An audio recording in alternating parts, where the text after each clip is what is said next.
أكبر الله أكبر.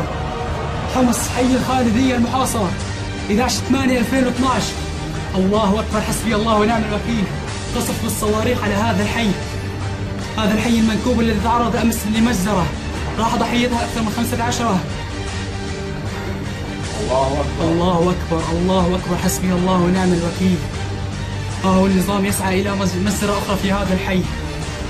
لا حول ولا قوة إلا بالله. أين المسلمين ليروا ماذا يحصل في أحياء حمص المحاصرة؟